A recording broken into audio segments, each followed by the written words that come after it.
Well, today I have with me Meeky Hwang. She's the CEO of Ndevr, and they're a WordPress development agency. Thanks for coming on the show today, Meeky. Thanks for having me. Awesome.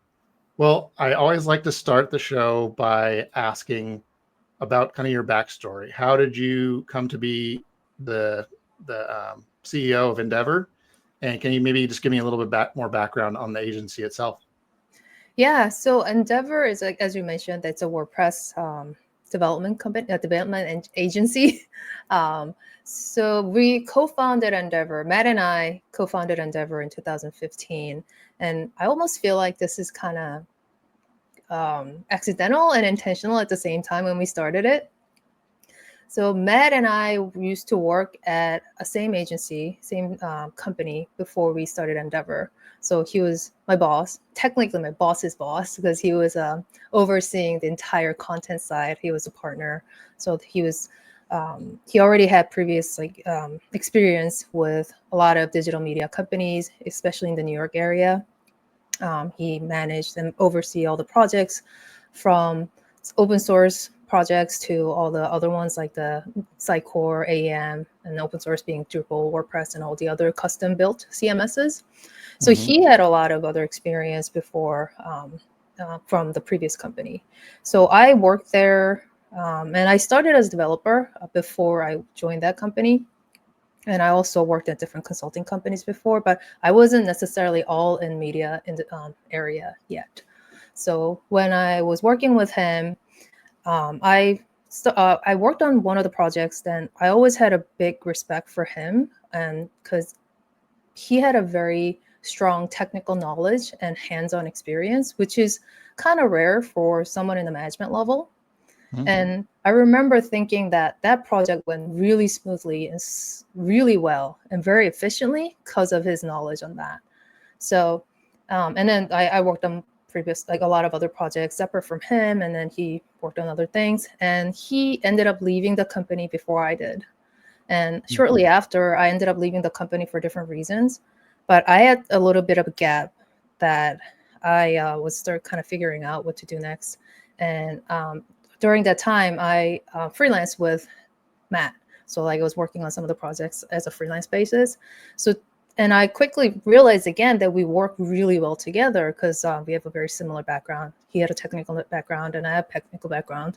And since we were working closely together, we talked about a lot of things: how to efficiently run the project, how to benefit the clients with our background, how we run different things. So with that, we're talking about that a lot. With that, kind of started Ndevr. So we're like, why don't we just start a company and do this? So That's awesome. Yeah, that's about almost 10 years ago by now. Wow. Did it always have the WordPress focus, or was it broader than that initially and you kind of narrowed down after that?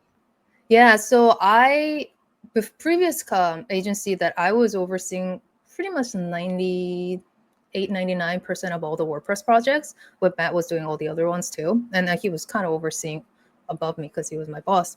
And when we started Ndevr, we were doing some of the other ones too, like Drupal and some Laravel, other like custom built one, and some like other React apps here and there. But we realized that we probably want to niche down to WordPress. It's easier to run more efficiently and be more strategic around the WordPress clients, because WordPress is, I don't know if the stat is a little outdated. It's like 43% of all the websites are run by WordPress websites. So I was like, yeah, it's a big market. And then we also deal with all the enterprise level clients and digital media agents. So it's very, it's easier and more practical. And also we can be more focused on. So we just decided to just niche down to WordPress. We had some other other CMS projects, but I think as of a couple of years ago, we try to just focus all in WordPress. Yeah. Well, I mean, I know that you lead with that, like on your website. You mentioned WordPress, so I think that's probably, you're going to get the bulk of your leads seeing that and assuming that they're in the right place if it has WordPress, or if they're needing WordPress. So one question I had was kind of, I guess, within the WordPress sphere, do you feel like you have kind of a sweet spot compared to other WordPress agencies where you kind of feel like you do your best work compared to other WordPress agencies? Yeah, our sweet spot, I would say, is on the enterprise digital media publishers. So the companies with complex publishing ecosystem and serving millions of visitors. So it's like not necessarily the employee size, but it's actually the visitor side on the website, because like we deal with high content, like a lot of visitors handling different videos and images and all the content and all the other integrations. So that's where we pretty much shine. So we work with organizations where website performance is directly impact their revenues, and their publishing workflow needs to support the large editorial teams. So what differentiates us is what we call the 3E framework. So which addresses three critical framework dimensions or pillars that we kind of like interchangeably changing that to successfully support and maintain the publishing platforms. It is audience experience, creator experience, and developer experience. So unlike other agencies, so and WordPress specific or just development agencies, we understand that the media companies, these three dimensions are interconnected, and it has to be supporting everything. So for instance, like poor development practice leads to bottleneck to work for editorial workflow bottlenecks, which ultimately impacts the audience experience and the revenue. Or like some declining ad revenues due to poor site performance, or their editorial team is frustrated by technical limitations in their publishing workflow. So all three pillars has to kind of work together to make sure that it's supporting the platform in that scale. So we understand this very well, and then we actually have various experience based on that. So these challenges require deeper understanding technically, and then the business side, and then the platform side. So publishing, and also our publishing industry knowledge is actually what we call make us different from just generalist or general agencies. Cool. Well, that segues really well into the next question, which is really about like how you go to market, like how do you share your specialized expertise around, like media companies, for example. Like how do you yeah, I guess how do you approach customer acquisition? Like, are you more involved with conferences, kind of in that space, or are you doing other sorts of activities to try and attract the right people to Ndevr? Yeah, we do all that actually. So we were very referral based because we did since our history with like working on New York media industry, which is predominantly a lot of the media companies used to be in New York area. So we had a client base that kind of worked with us before and loved us. So when we started, we kind of had referral base, and then people who are working in this industry will go to a different company and will kind of find us and wanted to work with us again. So that used to be our main like a referral and just word of mouth. But we also at the same time would speak at conferences that are industry conferences, specifically the WordPress conferences or like some media conferences. So we will try to kind of talk and then educate and different things, and we'll just kind of showcase our case studies type of thing. So conferences, that one of the areas that we try to speak actively and get involved in, also go there to kind of learn different things, and then actively engage with networking wise. Also, we do podcasts. No, not podcasts yet. So, well, we're starting a podcast, which you can talk about it a little later. We do blog posts and articles and case studies to kind of make sure that we kind of show what we can do, what we have done with other media industry publishers before, and trying to be on the guest for the other podcast. And yeah, I think that's kind of about it. And then try to make sure that we try to show our expertise with chiming into different comments or things like that on the social channels as well.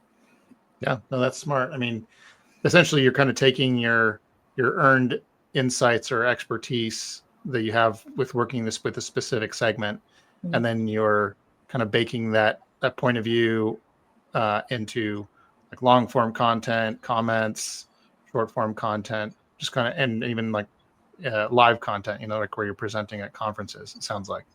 Mm-hmm.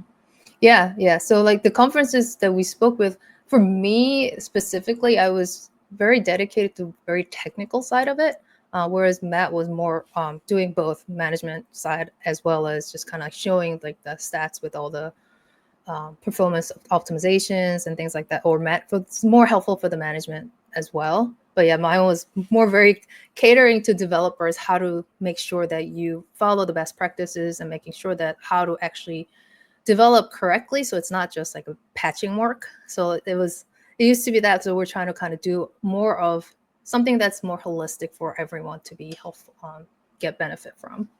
Yeah. If you were to, I mean, I'm sure other people listening in on this who are, maybe exploring what tactics to use, um, have any of those in particular been more effective than others as far as helping you get good leads and new customers? I think conferences actually definitely help, especially when you speak, because you pretty much present your credibility and just kind of showcasing that. And also, um, most of the conferences that are, you either apply and get accepted, or like you have to be in a known person to kind of be the speaker of that conference. So that kind of gives you double credibility and also networking event, and you get to talk to the people and in person to just kind of understand what their real problem is, and then just kind of go from there, and then give us our opinions, or our thoughts on what needs to be done when they come to ask us about specific questions. So it's helpful to just be a little more engaged and just kind of understand and give you more tailored answer to them. So I think that was more beneficial than just kind of sending out articles or case studies like that. So those can be helpful too, but just I feel like still to this day, more in person or like actually meeting the person on the Zoom gives a better connection to get more clients. Yeah. I mean, I guess that makes sense because, at the end of the day, a new client has to trust you before Mhm. they're willing to sign on the dotted line. And so, um, and when you see somebody in person, you interact with them in person, you read body language, you don't get that same sort of benefit from a virtual conversation. And so I could see where, and honestly, it's a combination of like multiple sorts of things. So you have like the thought leadership part, Mhm. that's kind of positioning you as an authority, but then there's the face-to-face element that also helps build trust. So probably it's like a conferences are a great sort of combination of all the sort of most effective things all at one place. Yeah, and also especially for the type of clients that we deal with are enterprise clients. So like they normally just do RFPs or people who they have previous relationship with. So like they have some sort of vetting system. So like someone have worked with this agency or people company to make sure that they are successful. So like because of that, that might be why we're more catered to making sure that we have credibility, and then our um, what do you the trustworthiness to it. So that's probably that's the characteristics of our client base. But I'm sure that there are other ways to do it, and we're also starting to try to explore that what other things we can do to get more engagement or be more in front of other clients too, or potential clients. Totally. I mean, it's definitely a challenge. I know. I mean, with more agencies popping up and just, there being kind of a crowded space in the agency world, I Mhm. think differentiation is constantly the name of the game. Well, I wanted to shift gears just a little bit and talk about kind of how you approach your offers and like how you position essentially how people can work with you. Mhm. Um, I know some agencies they'll do, everything is custom. Other agencies are heavily productized. Some like other agencies are somewhere in the middle. Mhm. Uh, and some are more project based, some are more retainer based.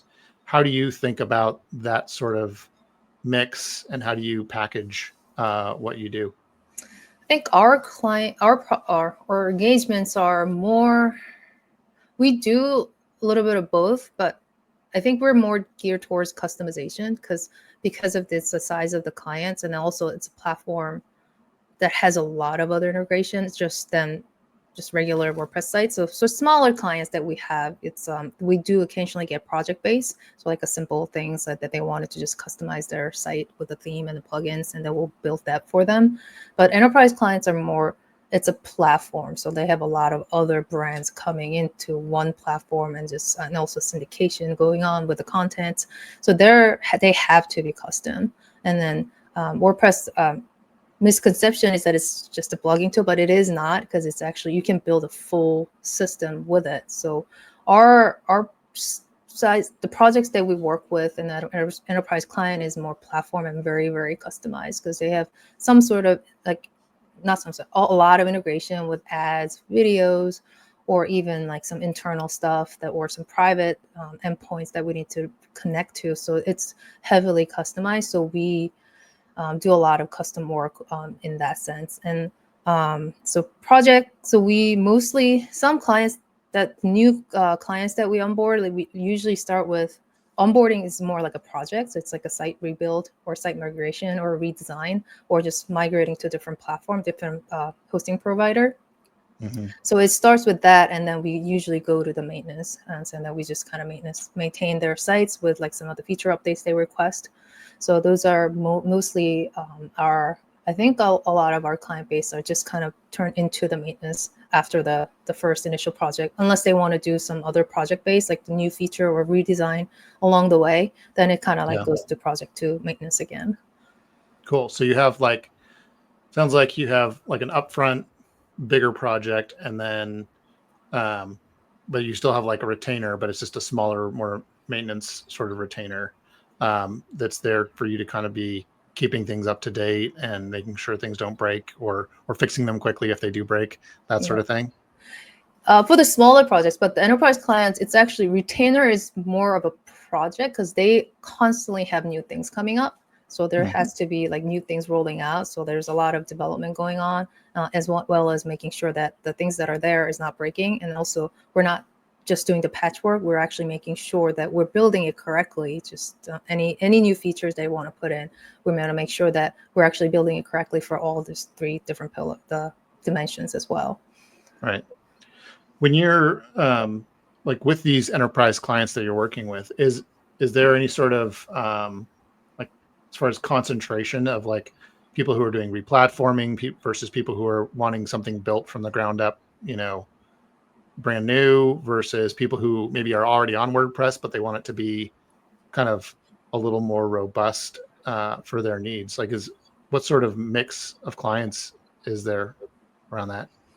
I think lately it was all pretty much in WordPress. We did have, well, actually, no, I can't really say that, because it's actually a mix of all of it, because some clients were in different platform. And like one of the examples that the headless was kind of like a hot thing. So like some people just prematurely went to headless and realized that they don't really need it. It was just overcomplicating everything. So we ended up bringing it back to WordPress instead of, so decoupling, but making sure that we recouple back to the WordPress, because it's easier. And then for the size of some of the sites that doesn't need to have all this different decoupled sections of, I don't know what the best word for it. It's like it's not necessary to overcomplicate their system.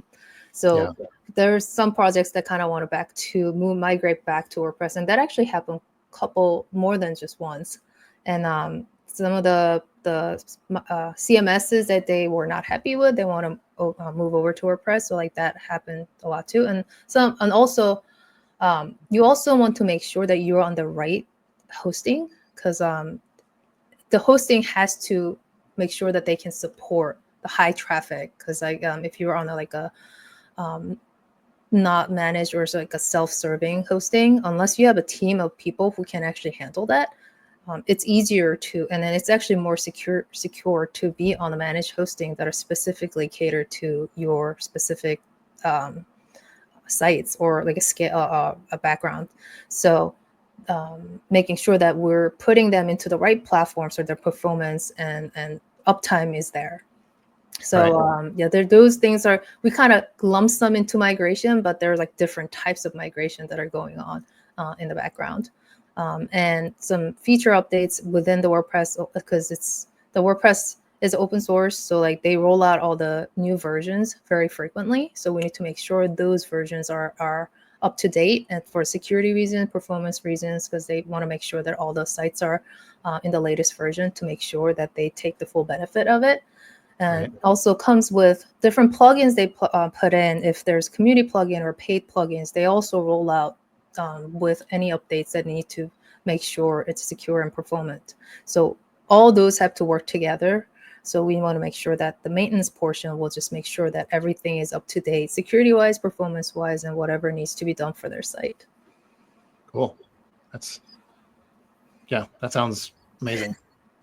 Well, one other thing I wanted to touch on was just around partnerships. I know some agencies, they don't really do much at all with partnerships, and other agencies, like half of their customer acquisition comes through like partner referrals, like from other agencies that complement what they do. Have you guys explored partnerships? I guess, and if so, like, what do you see working and not working in that?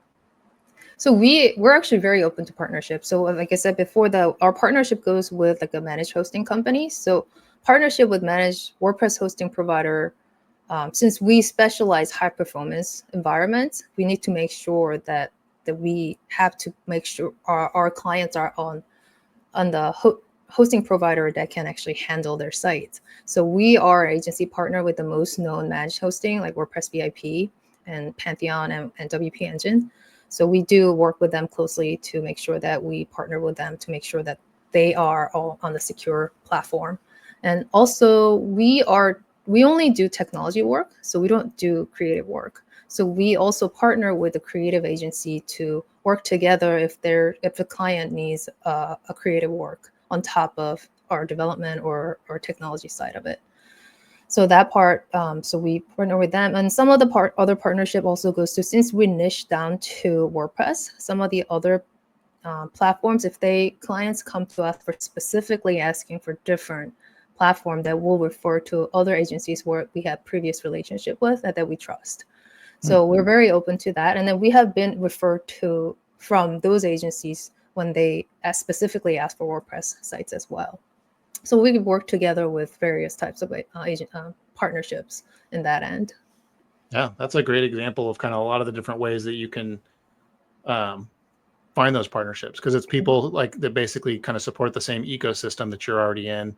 But then there's also, like, if somebody needs WordPress and some other agency only focuses on Drupal or something like that, like they'll refer them over to you, and vice versa. Like if they come to you looking for Drupal, you might refer over to that agency. Yeah, I think that's a great example of how I think more agencies should be thinking about it. Like, focus down and then find people who complement what you do, who have your same target market, and you can drive a lot of like warm, high quality leads that way.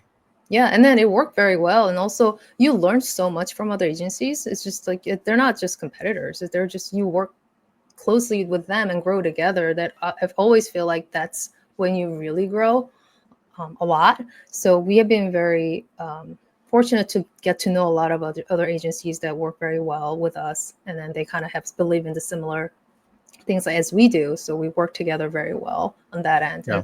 And yeah, it's just like, and also technology world, like you need to always be learning. So it's hard not to be working together. So it's like, I feel like it's like having a partnership like that is always very beneficial for everyone. Yeah. Do you have any insights? I mean, I think a lot of agency owners, they know in theory that they should develop partnerships, but sometimes there's like, I don't know, it's more abstract. And then when they go and actually try to do it, it's like, oh, this is harder than it seems. Like finding the right people and then making sure that it's a good fit. Like, because it's like you don't have firsthand knowledge of how this potential partner treats their customers, for example. Like, how do you approach, I guess, making sure it's a good fit, and that it's somebody you'd be happy to continue sending business back and forth with? I think it was just experience. We did have unfit partnership too, but it's just like lessons learned. We just got not like after some like when you have those, you kind of learn what fits you well and what your style is, and then what type of things that you need to look for on a partnership as well. So like you kind of you started to, I guess, set up some sort of criteria, and and then just making sure that those are checked off when you're starting to, if it's a new partnership, that we want to make sure that certain things are in place to make sure that because at the end of the day, if something fails, it's not just us that's getting dinged, it's more everyone's getting affected by it. So we want to make sure that we're not doing, or we want to make sure have like some the criteria that fits for everyone's, for the long-term win. So we, through some bad relationship we had towards the beginning, that we realized like these are the things that we want to make sure, like it's a hard yes, hard no kind of, so we have some criteria to make sure that we can use to select a partnership if it's a new engagement. Or can you give any sort of examples of like what those might be, just so if you're an agency person trying to build partnerships, like what sort of things should people look for? Is it just like culture fit between the two agencies, or are there other sorts of maybe red flags to look for? Culture fit is one, and also the processes that they do. So like some of the tools that they use, and or so for example, like we use tools like Jira or the project management system, but you'll be surprised that some people still use Google Sheets and just trying to throw everything into the email, and there's no way to track everything. So it's just kind of making sure that what tools they use is like minimally, just kind of to understand. It doesn't have to be specific tool, but some sort of the tools to make sure that you're keeping track of everything, and also making sure just knowing the key person when you're starting to work together, like who's responsible for, who's accountable for what section or what deliverables, what requirements.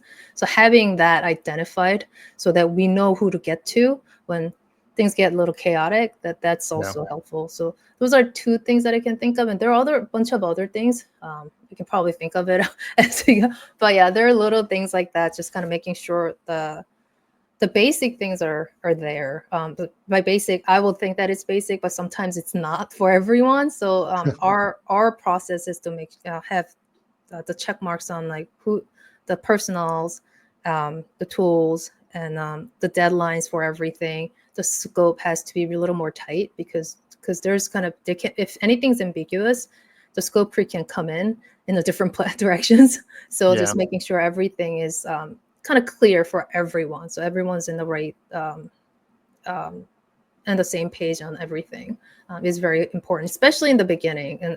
And over communicating in the beginning also is a key, because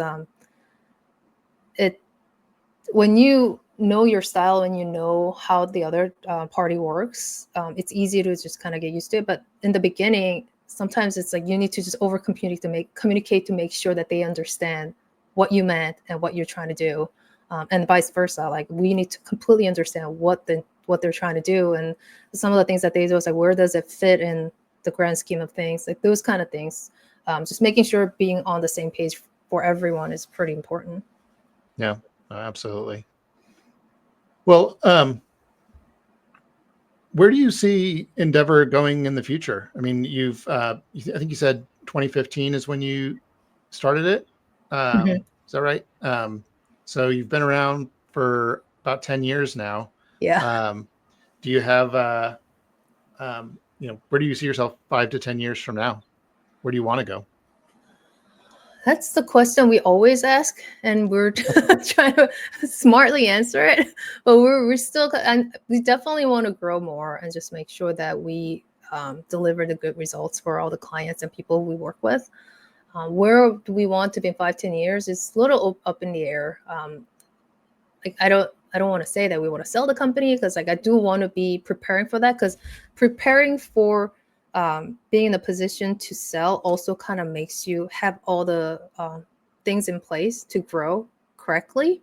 So like having all these personnels and then employees or whatever, the systems and SOPs and everything needs to be there to prepare for that. So in that sense, I want to just think about that so that we have all the systems and processes in place.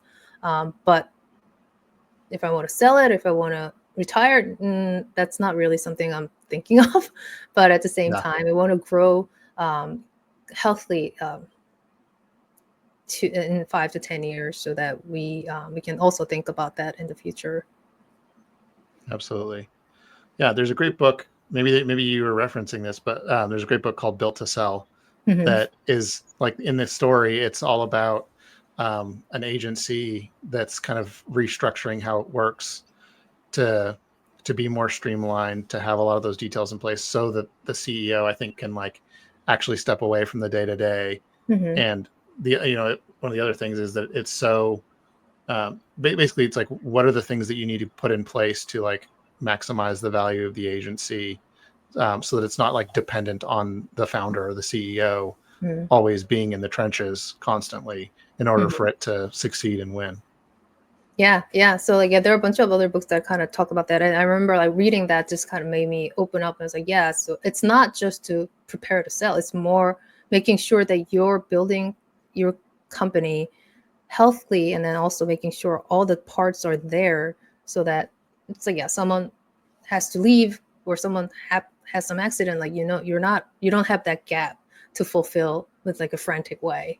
So those kind of one of the that was one of the books that kind of made me realize like, oh, maybe we should just think about making sure that we have all the parts in place, or start thinking about fulfilling all the parts in place to make sure that these companies actually grow solid. Yeah, absolutely. Well, Meeky, this has been a great conversation. For folks that are tuning in and they would love to, maybe they're on WordPress or they know somebody who'd be a good fit for Ndevr, what's the best way for them to find you and learn more? You can find me on LinkedIn. There's probably just my name's unique enough that you can easily find me. It's MEekyHwang. So you can find me on LinkedIn. That's the best way to approach it. Or just come to our website, Ndevr, Ndevr.io, and the contact form. So I monitor it too, so you can reach me there too. Awesome. Well, this has been really fun. Learning more about kind of how you're approaching things, and I feel like I learned some new insights along the way, and I'm excited to stay in touch. Yeah, thanks for having me again. Thank you. All right, bye. Bye.